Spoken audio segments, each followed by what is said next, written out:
Ponemos para grabar, compartimos ahí, de vuelta a la pantalla. Entonces, acá, esto que va a ir cargando de a poquito, pero yo avanzo, hablábamos entonces esto de la crisis que hacía referencia a la democracia. ¿Por qué hacíamos referencia a esto de la crisis de la democracia y la política? Porque, ¿se acuerdan? Producto de que ahora, visto el poder desde el punto de vista global, donde las instituciones representativas, donde el poder formal estaba en el fondo de la pirámide, empieza también un proceso de crisis del paradigma o de la institución democrática de la política, porque se acuerdan que la política, en vez de ser una herramienta de transformación, en muchos casos se ve como sinónimo, como sinónimo de corrupción. Entonces, las sociedades entran también no solo en el individualismo que propone la posmodernidad, sino también en una función de descreer de las instituciones, en una función de tomar a la política o a la democracia, ¿no? Como dice Terán en su momento, como un cascarón vacío. Esto que significa de que ya el proyecto democrático que incluía el estado de bienestar, que garantizaba los modelos del estado al cual se apoyaban los más vulnerables, el tema de la redistribución de la riqueza, de la justicia social, todos estos elementos que habían hecho posible el estado de bienestar o el estado social benefactor, como habíamos visto, entra en una fragmentación producto del regreso al nuevo modelo, esto del neoliberalismo, esto de la era Reagan, que yo les comentaba en su momento, a partir de los 80, y de la crisis que sufre el paradigma que va a afectar después al poder visto desde el punto de vista global, y por lo tanto, como los que toman las decisiones y los que ejecutan estas decisiones están por fuera de las capacidades que tiene el Estado dentro del ámbito nacional, entonces con esto de la gobernanza y con esto que veníamos charlando recién vinculándolo, las corporaciones son a nivel global y entonces el capital financiero, visto desde el punto de vista de la pirámide del poder global, que decide esta cúspide con el G7, con Estados Unidos, con esta postura triádica, hace que después sus efectos recaigan sobre la última etapa de esta pirámide, la última parte donde están los estados-nación con este poder formal o institucional, como aclarábamos hace un ratito.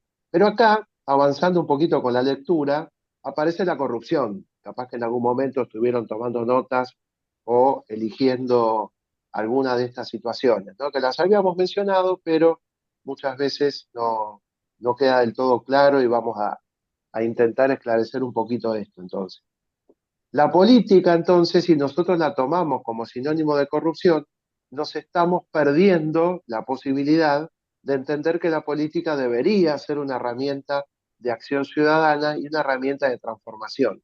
Y que no todo es lo mismo y que no podemos monopolizar a la política dentro de las acciones corruptas. Que hay corrupción, es cierto, ustedes lo ven, hay denuncias, hay un montón de elementos, pero no quiere decir que solamente la política sea corrupción, sino que la corrupción, las malas acciones son las que afectan a la acción política. Entonces ahí, cuando Terán analiza, pone varios casos, pone a Berlusconi en Italia, analiza también el tema de cómo los estados empiezan en África y cómo los franceses y Estados Unidos, hace algunas analogías para que se entienda esto de cómo se desata la corrupción y de los males que hacen, cómo es el problema. Después, avanzando, analiza tres tipos de corrupción de Estado.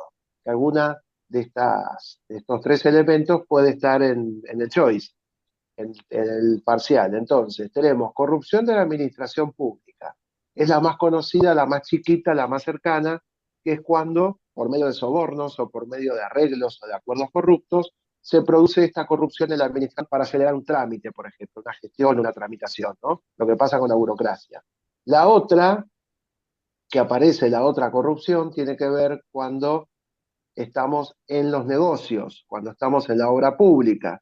También un elemento muy cuestionado por esto de que siempre se cobra una especie de comisión para que algunas personas accedan de manera distinta a una obra pública, a una licitación. Esto está dentro de la corrupción de los negocios.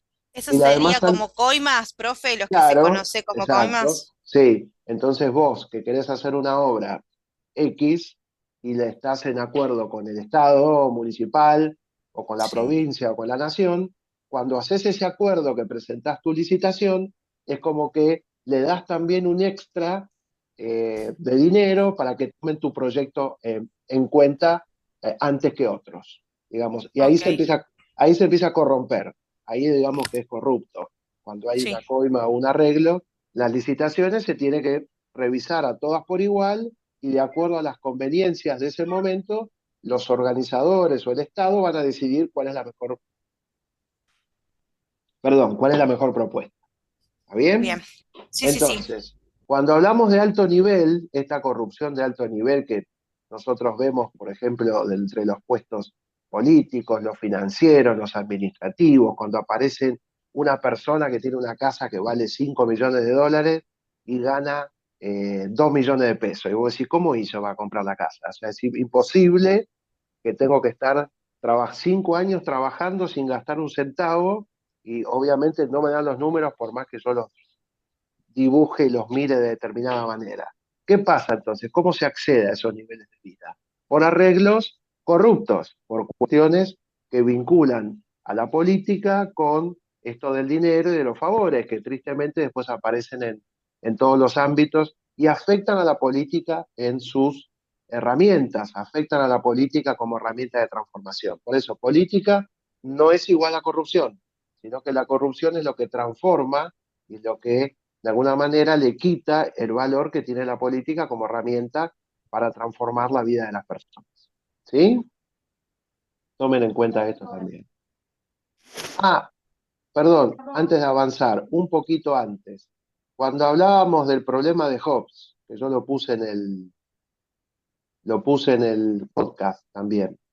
Hobbes, que aparece por acá un poquito antes de la corrupción, que aparece por acá, esperen que les digo bien, así ustedes lo buscan. En el texto, página 81, a partir de la página 81 en el texto de Terán, aparece esto de que plantea el autor si estamos sufriendo un nuevo problema hobbesiano. Van a ver que dice hobbesiano, con H. ¿Sí? ¿Bien? Ahí, digamos, Sí, cuando se habla de la crisis de la democracia y de la política. Yo lo pongo acá en pantalla, no sé si se ve.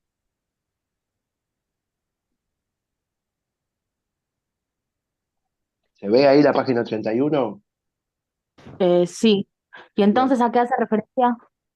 A el problema que puede tener el Estado cuando hay carencia de poder, cuando hay una democracia. ¿Se acuerdan que hay una crisis de la democracia y de la política? Que hablábamos hace un ratito que la gente deja de creer. Sí, Bueno, ahí qué pasa con el Estado. Hay una sensación de desamparo. ¿Por qué lo compara Terán con Hobbes? Porque Hobbes, que escribe en el siglo XVI, había establecido en su momento que si no tenemos un Estado que organice la vida de las personas, estamos en una anomia, estamos en una sensación de desamparo, porque el Estado deja de controlar y deja de ofrecernos las respuestas o las garantías como ofrecía en el modelo anterior. ¿Entiende? Por sí, eso hace esta comparación el autor. Digo, para cuando vuelvan a releer de eso. El 82 ok. señala el tercer sector, esto que yo les comentaba, las ONG, de la importancia de G. Y después sí viene la corrupción, que era el repaso que estábamos haciendo recién. Esto de la Sí, administración pública, negocios, esto se entendió de alto nivel, los sí, tipos de corrupción.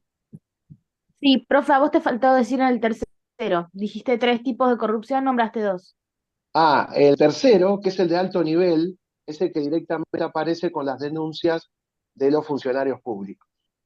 O sea, a ver, el último caso que más resonó en los medios, ¿se acuerdan del intendente de Lomas de Zamora, de Martín Insaurralde? ¿Se acuerdan que No. estuvo hace poquito en un escándalo?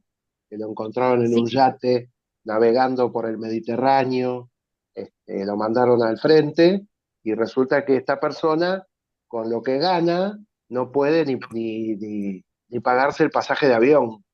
No sé si me explico. sí, sí, sí, Puedo decir, claro, ¿cómo tienen esos niveles de vida que gastan miles de dólares todos los días? Imposible, con tu sueldo no se puede.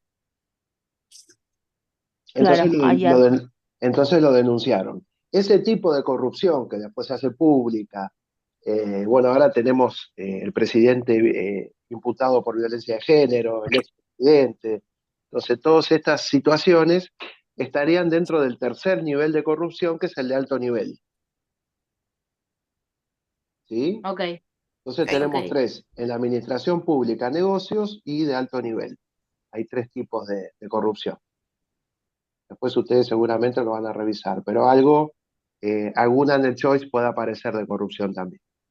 Después, todo la economía criminal global, que lo vamos a charlar en clase, pero eso en el parcial no va a estar. Ah, ok. ¿Está bien? ¿Se entiende? Sí, sí. Bien. Entonces nosotros ahora saltamos, pasamos lo de China, que es interesantísimo, yo después les voy a contar porque está bueno para que lo sepan, pero eso no voy a preguntar. Lo que pasa en la India, que es muy interesante. Y después ustedes aparece acá, salten a la página 97 en el texto, y aparece toda la sociedad red. No sé si lo ven ahí en la pantalla, ¿no? Sí, Bien, ¿se acuerdan cuando hablábamos nosotros del modelo? Volvemos a el paradigma de la modernidad y la posmodernidad, ¿no? Siempre vamos y venimos. ¿Se acuerdan que la sociedad en su momento estaba representada en este triángulo, la clase alta, la clase media y la clase baja, ¿no? ¿Sí? Estas sociedades que vivían para adentro, como hablábamos con la diferencia entre el poder formal y el poder fáctico, ¿no? En cambio, ahora, cuando hablamos de las nuevas sociedades, hablamos de que las sociedades están en red con el tema de ver al mundo como una gran aldea global, como esto de una era de redes, que a su vez Internet, las redes sociales y todo el aparato tecnológico nos vincula. Ustedes pueden estar hablando ahora con una persona en Australia, en Oceanía, en tiempo real, por una comunicación de WhatsApp. No sé si me explico. Entonces la Sí. sociedad se ve hoy como una red, se ve también como una gran sociedad interconectada entre sí. Por eso hablábamos de eso de cómo se ve la red. ¿Cómo lo toma Terán esto, no? Dice, el concepto de red es aplicable para entender el nuevo modelo de la economía. Ese concepto también nos sirve, dice Terán, para dibujar el rostro de la sociedad del nuevo paradigma, ¿no? Cómo nosotros nos comunicamos, cómo la sociedad argentina está comunicada de manera global a través de las redes, a través de Internet, con el resto del mundo, o sea, ver el mundo como una gran red, si se quiere, ¿no? Por eso hablamos de la era de las redes. ¿Bien? Y acá Sí. aparece todo lo que yo les comentaba de los flujos humanos, que tiene que ver cómo circulan tanto el dinero como las personas. Por eso ustedes hicieron el trabajo tan bueno sobre las migraciones. Porque estas personas van migrando, estos flujos humanos van cambiando de territorio de acuerdo a sus propias necesidades y a otras que se construyeron después. ¿Se acuerdan que ustedes comentaban que no era solo económica la migración, que había otras Sí. dificultades, que habían puesto la salud, que habían puesto la educación, que habían puesto la corrupción, que habían puesto la persecución política? Es decir, no solamente una persona decide dejar su lugar de origen por buscar un futuro mejor económico como en el paradigma anterior, sino que ahora en la posmodernidad también nos vamos de nuestros países a otros buscando otros elementos, otras cosas que hacer. ¿Sí? Sí. Por eso hablamos de la sociedad red. Y acá van a ver ustedes que aparece un señor que se llama Atalí, que aparece acá, yo les digo para que ustedes se ubiquen en la página 98, que aparece esto de ¿Crees que va mate o tereré? el nomadismo actual, ¿sí? Esto de cómo nosotros vemos ¿No hoy trajiste el termo de... las transformaciones de esto, ¿bien? Y ahí dice tres formas para entender esto del nomadismo, ¿bien? Los nómades que se mueven en busca de supervivencia, uno de los casos más actuales es Venezuela, ¿sí? Los nómades de ingresos medios, que se mueven por motivos turísticos, por ejemplo, que viajan de un lado a otro en determinada etapa del año, y los nómades ricos, que son los que, por ejemplo, trabajan con altas tecnologías o que son estos trabajadores que van por el mundo haciendo distintas actividades, pero no están en un lugar fijo. ¿Bien? Tengan en cuenta que alguna de estas en el choice puede estar también. Ok. Avanzamos un poquito entonces. Alguien me había preguntado por el tema de la pirámide de reloj de arena. Avanzamos Sí. un Yo. poquito y estamos con la sociedad dual. ¿Bien? Yo se los digo para que ustedes se orienten, página 103. Yo avanzo rápido, ustedes después harán sus lecturas más tranquilas, pero para que vayan marcando a dónde hay que hacer más hincapié. Ahí nosotros hablábamos de una sociedad y un poquito antes en el texto van a ver que aparece una economía de dos velocidades. ¿De qué quiere decir esto? Como tenemos este capital financiero y esta sociedad hedonista, posmoderna, que va en busca del crecimiento económico, donde está subsumido lo político, encontramos que las sociedades también crecen con estas dos paralelas, es decir, tanto la pobreza como la riqueza también van creciendo, aunque de manera desigual. Sí. ¿Sí?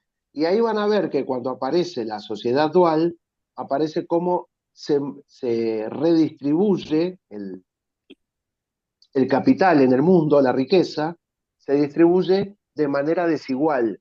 Yo en el podcast hacía referencia también a una frase de Eduardo Galeano, un gran escritor uruguayo que escribió un libro muy interesante que se llamó Las venas abiertas de América Latina, que en su momento dice, en la introducción, en el libro de Galeano, el escritor menciona el desarrollo desarrolla desigualdad. Es decir, el capital, producto de estas crisis de la modernidad, del estado de bienestar, como ustedes conocen, produjo que la brecha entre los más ricos y los más pobres sea cada vez más amplia. Entonces van a ver ustedes que aparece, Terán lo menciona, la sociedad 2080. ¿Qué significa? Hay un 20% que son imprescindibles para el funcionamiento, dice Terán, de la máquina global, y hay un 80% de trabajadores seguros, temporales, informales, inseguros, precarios, están dentro de eso la gran mayoría de la población. Entonces, ¿qué pasa? La brecha entre los que más tienen y los que menos tienen es que el 20% de esta sociedad se queda con la mayoría de los recursos, en cambio hay que repartir lo que queda entre el 80%. Y yo les había puesto a ustedes una nota de color ahí en el podcast para que vean más o menos desde América Latina, ¿no? Un poquito más cerca, no a nivel global, porque las estadísticas son más complejas. Pero en América Latina, por ejemplo, esto es de antes de la pandemia, 2015, más o menos, 2016, 17, el 67% de la riqueza se distribuye, o sea, tomemos un 100%, ¿no? El 67% de la riqueza en América Latina queda, o sea, queda en manos, ¿sí? El 67% de la riqueza queda en manos del 30% de la población. A ver si me siguen el ejemplo. ¿Cuánto nos Sí, queda para sí, repartir? ¿Cuánto nos queda para repartir? El 33 sería, sí, más o menos, para llegar al 100, sí, ¿no? sí, sí, Bueno, ese sí, sí. 30%, 30 y pico, hay que repartirlo entre el 70%. Por lo tanto, si concentramos la mayoría en el 30, va a quedar muy poquito para repartir entre muchos. Por eso la distribución de la riqueza es el gran problema que tiene el capitalismo. ¿Sí? Se distribuye de manera muy desigual. Entonces ahí ustedes tienen una sociedad dual y una economía de dos velocidades. Y ahí, avanzando un poquito, van a ver esto de que yo les comentaba de la pirámide que parece un reloj de arena. Eso aparece en la página 106 del texto de Terán. Van a ver que dice incluidos y excluidos. Lo puse allá ya. Ustedes lo tienen ahí, lo pueden tomar nota también. Cuando hablábamos de esta pirámide que se estrangula en el medio, ¿se acuerdan que la pirámide anterior era un triángulo con la clase alta, la clase media y la clase baja? Bueno, ahora hablamos de que esta sociedad dual no se puede representar de la misma forma porque se estrangula la pirámide social en el medio, por eso parece un reloj de arena. ¿Vieron las dos ampollitas que están unidas y la arena tiene que pasar por el medio? ¿No? Por eso Sí. Teran hace la analogía, no la metáfora, que la actual pirámide se parece, la pirámide de las clases sociales, se parece más a un reloj de arena que a un triángulo, el nuevo modelo social, ¿no? De la sociedad dual basada en este paradigma de la posmodernidad. ¿Quiénes son los que están arriba de la pirámide? Los integrados, los ganadores del sistema, el grupo de personas que no solo tiene el, el componente económico para su desarrollo, sino que también tiene las capacidades para hacerlo. ¿Se acuerdan que yo les comentaba? No es solo un problema de inversión, sino que hay que invertir para el desarrollo. ¿Se acuerdan que aparece un esquema que habíamos charlado, el I más D más I? ¿Se acuerdan que era innovación más desarrollo más inversión? Lo habíamos charlado en su momento, en el primer cuatrimestre también. Bueno, no es solamente una cuestión de inversión o de poner más dinero, sino que qué es lo que hago con ese dinero para aumentar las capacidades de desarrollo. Todo ese grupo serían los integrados. Yo les puse a ustedes un dato que es bastante movilizador, que el 15% de las personas más capacitadas del planeta están en Estados Unidos. Por lo tanto, ¿qué pasa con el resto? ¿Qué pasa con el resto de Claro. los sistemas educativos a nivel mundial? Claro, tendríamos nosotros que empezar a ver por qué en algunos países hay tanto desarrollo y en los demás sucede todo lo contrario.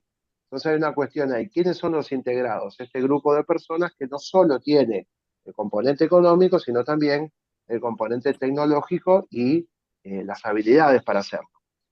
Debajo de los integrados, ¿quiénes están los incluidos? Es decir, todo este grupo de trabajadores que nos capacitamos, que tratamos de tener carreras, una o varias, que después a ustedes también van a ir creciendo en sus profesiones, seguramente harán posgrados y otras cosas de interés dentro de sus carreras, o harán otras carreras como hacemos los docentes, que vivimos tratando de estudiar y aprender todo lo posible justamente para enriquecer nuestra tarea. Ahí estaríamos todos los incluidos, la, los que seríamos la mano de obra profesional o las personas con distinto grado de calificación. Ahora, podemos estar dentro de los integrados y es muy difícil porque no tenemos el componente económico, pero sí estamos dentro de los incluidos porque podemos formar parte del sistema. Se estrangula la pirámide en el medio y quienes aparecen debajo, los sumergidos, es decir, todo este gran grupo de personas que por distintas razones no ha podido entrar en esta inclusión, que es lo que ofrece los distintos niveles o modelos educativos, para poder después desarrollarse y cambiar la propia situación. ¿Se acuerdan que hablábamos en la modernidad que la educación era vista como un modelo de ascenso social? ¿Se acuerdan? Yo les contaba con el estado de bienestar, el Estado garantizaba esto del acceso a la educación. Bueno, esto con el tiempo se fue transformando. Entonces, los que podemos acceder a la educación vamos a tener siempre más herramientas o más posibilidades que aquellos que no pueden. Ahora, ¿qué pasa con los que no pueden? Ese sería el gran interrogante. Y entran de esta parte que nosotros hablábamos de los sumergidos, los trabajadores menos calificados, las personas que por distintas variantes sociales, culturales, económicas, justamente han estado dentro de este gran grupo, que son los sumergidos, los que tratan obviamente y les va a costar mucho más que a los incluidos tener un cambio en su calidad de vida. Pero ahora se agrega un componente más que es el más triste de todos, que son los excluidos. No sé si se llega a escuchar de ahí. Yo les muestro la imagen en pantalla, ¿se ve? Sí. Bien, fíjense que aparece el relojito de arena y abajo hay un cuadradito rojo que dice excluidos. ¿Se ve? Sí. Bien, los excluidos son directamente el punto cero. Son, digamos, el grupo que está directamente sin ninguna posibilidad, que es lo más triste que se agrega a este paradigma de la posmodernidad, que es como decía Bauman, los que están por fuera del sistema. ¿Sí? Los que ya ni siquiera tienen la posibilidad de estar dentro, ¿sí? Sino que están por fuera directamente del sistema. Y acá, si avanzamos un poquito, van a ver que dice en su momento, esto que marca el autor, los innecesarios, ¿no? Aquellos de los que el sistema puede prescindir. Es terrible, pero lo marca el autor como una nueva categoría, si se quiere, dentro de dividir la sociedad con todos estos problemas que tiene. Y acá aparece también este, este último paso, o esta última manera de entender esta pirámide social nueva, este nuevo modelo social que se provoca en la posmodernidad, con esta pirámide social que no es muy clara, que parece un reloj de arena, donde están los integrados, donde están, digamos, los sumergidos, donde están estos de los excluidos. Aparece esta cuestión de los guetos voluntarios y los guetos reales. La guetificación, o de poner a la gente adentro de un lugar cerrado que después es identificado, no empieza ahora, no es un fenómeno nuevo, sino que tiene ya muchos años, y la figura del gueto, tristemente, se hizo muy conocida en la Segunda Guerra Mundial, cuando los nazis empiezan a encerrar a parte de la población judía, a los gitanos, a los homosexuales, a las personas con problemas mentales, los empiezan a encerrar en barrios para identificarlos y no los dejan salir de ahí. Por eso el gueto de Varsovia, los campos de concentración, es decir, poner a la gente dentro de un lugar determinado y calificarlo, ¿no? Discriminarlo y ponerlo en ese lugar por distintas condiciones. Bueno, los nazis lo hicieron mucho, sobre todo con la población judía, en la Segunda Guerra Mundial. ¿Y ahí qué pasa con esto, no? Las zonas a donde habitaban, ¿no? Que estaban cerrados ahí. Si lo vemos ahora en términos actuales, se habla de guetos reales y de guetos voluntarios. Y alguna de estas preguntas o condiciones de choice o alguna de desarrollo seguramente van a estar en el parcial. ¿Qué diferencia hay entre un gueto real y entre un gueto voluntario? Que están en el podcast también. Nosotros habíamos dicho que los guetos voluntarios, uno decide, ustedes deciden si quieren formar parte, yo, cualquiera, de estos guetos voluntarios. ¿Cuál es el ejemplo más sencillo para entender? El barrio cerrado. ¿Esto qué significa? El country, ¿no? El barrio cerrado donde se paga un alto poder adquisitivo, entonces vivo adentro de este lugar, tengo una seguridad, tengo escuelas, tengo el acceso a una vida muy controlada donde yo siento que tengo cierta seguridad porque comparto lo mismo con las personas que están en ese barrio cerrado. Y esto ha crecido mucho de los 90 en adelante, por eso hay muchos barrios privados. Vieron que ustedes ven en su momento en televisión, bueno, acá en zona sur hay muchos también, en zona norte, digamos, la provincia de Buenos Aires, con el tiempo ha ido desarrollando distintos proyectos inmobiliarios producto de estos barrios cerrados donde vive gente que tiene un alto poder adquisitivo. Y los guetos reales, ¿sí? Hace referencia a los barrios carenciados, los barrios más vulnerables, las villas miserias, los asentamientos, digamos, a donde vive la gente en ese lugar, pero no por decisión, sino porque el mismo sistema los excluye, ¿sí? Entonces, que Sí. nosotros tenemos también en zona sur, en distintos barrios, en la zona de Quilmes, en la zona de Bernal, en la zona de Avellaneda, distintos lugares, distintos asentamientos, barrios humildes, barrios populares que tienen siempre las dificultades de que la gente de ese lugar no tiene el mismo acceso a los servicios, no tiene el mismo acceso a la educación, no tiene el mismo acceso a un montón de cosas que tiene el resto de la urbanización. ¿No? En Cava también hay, ¿no? La 31, la 31 bis, la 1114, bueno. Esto sería para poder comprender en esta sociedad dual estos dos polos de composición, los guetos reales y los guetos voluntarios. ¿Cuál es la diferencia? El gueto voluntario es muy difícil entrar, porque hay que tener un poder adquisitivo muy alto, pero es muy fácil salir, porque cuando no puedo costear la vida en ese barrio cerrado, me tengo que ir. En cambio, en el gueto real es muy fácil entrar, porque generalmente uno llega por muchas necesidades, pero es muy difícil de salir, porque para salir hay que cambiar la situación socioeconómica y sociocultural de esa persona.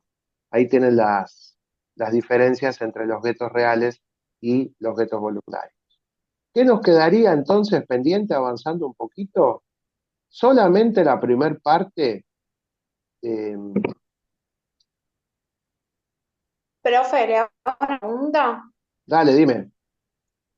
Viste que dentro de esto de los guetos, Sí, habla Manuel de Castel, que habla de la sí, hiperclase y de la sí, infraclase. sí, ¿Entra también? No, ¿cómo lo explicamos? ¿Lo metemos en el real y el voluntario? ¿La diferencia? sí, sí, sí, porque en realidad después lo que hace es, para que entiendas mejor, cuando se habla de adentro, de vos como persona y a dónde perteneces, y cómo se habla desde afuera. Es decir, si vos, no sé ustedes, pero quizás hayan podido charlar en algún momento con una persona que vive en un barrio cerrado, no sé si les tocó en algún momento, o si conocen gente, o si tuvieron posibilidad de hacer alguna entrevista, van a ver que esas personas hablan de entrar y salir todo el tiempo. Vos tenés que salir, hay una barrera, por ejemplo, con un guardia de seguridad que te toma los datos al entrar y al salir. no sé si en algún momento han visto cómo se vive en un barrio privado, ¿no? Sí, te toman la patente, todo. Te Claro, toman, si vas en auto, te toman la patente, consultan a ver si exacto, tenés la sí. entrada, digamos, para poder acceder, ¿no? Bueno, esto justamente que está tan internalizado, en realidad había que tener en cuenta qué conceptos tenemos nosotros para entender las libertades o las maneras de vivir si yo tengo que encerrarme. No sé si me explico. Sí, ¿Sí? Yo tengo que sí, sí, sí. entrar y salir de una zona custodiada. O sea, es mucho más complejo de lo que parece, ¿no es cierto? Por eso hablamos de esto van a ver que aparece en su momento Bordeaux, que habla de la sociedad riesgo, esto, ¿no? De la incertidumbre, la inseguridad, la desprotección. Esto también tómenlo en cuenta, ¿no? Para entender este fenómeno de los gestos voluntarios, de la página 116. ¿Sí? Ok. Y después nos queda una última partecita nada más, que no voy a preguntar mucho, sino tomen en cuenta esto, a ver antes que se me corte internet, esperemos que no. Quería mostrarles en, quería mostrarlo, quería mostrarles en pantalla lo de globalización. A ver. Van a ver que aparecen unos gráficos, la familia, lugares globalizados. Esto lo vamos a charlar después. Ahora hay que concentrarse en ordenar las lecturas para que ustedes no se confundan. Fíjense que avanzamos un poquito en el texto, habla de Gil amoroso, bueno, todo eso, y van a ver que dice la última parte del texto, transformaciones ideológicas, la globalización neoliberal. Yo lo puse ahí en pantalla, página 132. ¿Sí? ¿Se ve? Espere, Sí, Sí, profe, profe. Pri, Sí. tenés el micrófono habilitado, ¿lo podés cerrar porque se escucha mucho ruido? A ver, por favor, sí, ahora lo Ahí veo. está, listo, A mí, profe. Ya a está. mí me llega un poquito más tarde, pero ahora escuché el ruido. Sí, si pueden, por favor, mutéenlo, así eh, no se confunden. Bueno, acá, la página 132, no sé si lo ubicaron. listo. Sí, sí, eso que te quería preguntar. Bueno, van a ver que ahí dice globalización neoliberal. Sí, Sí, Bueno, de ahí que hay que tener en cuenta el parrafito donde explica la introducción, las definiciones, van a ver que habla un poquito del proceso histórico, van a ver que avanzan un poquito en la lectura y van a ver estas perspectivas, que aparecen dos perspectivas de la globalización, los ortodoxos y los escépticos. No sé si lo pueden resaltar o lo pueden anotar por ahí para que sí, tengan en profe. cuenta sí, esto. profe. Bien. ¿Por qué hablamos de estas dos corrientes, no? Hay una corriente, la globalización como fenómeno histórico, económico, político, deben haber ustedes muchas, van a ver ustedes en toda la carrera y seguramente harán trabajos vinculados con la globalización. Pero tengan en cuenta de que hay posturas que lo aceptan y posturas que no lo aceptan. Las posturas que lo aceptan como un fenómeno que debe pasar porque el mundo se debe integrar, como si fuese una película, un gran sueño, ¿sí? Son los ortodoxos, los que consideran que la globalización es un fenómeno que no se puede evitar. No sé si me sigue la idea. Sí, ¿Sí? En cambio, los escépticos, saben ustedes de dónde viene el escéptico, el que no cree en nada que no se pueda demostrar. Capaz que lo vieron en su momento en filosofía, ¿no?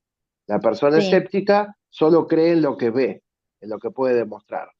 Bien, ustedes van a ver, no sé por qué filósofo, pero si están viendo a Descartes, por ejemplo, Descartes empieza a cuestionar el tema de la realidad y hay que explicar la duda razonable, o sea, hay que dudar de todo lo que se presenta porque los sentidos nos pueden engañar.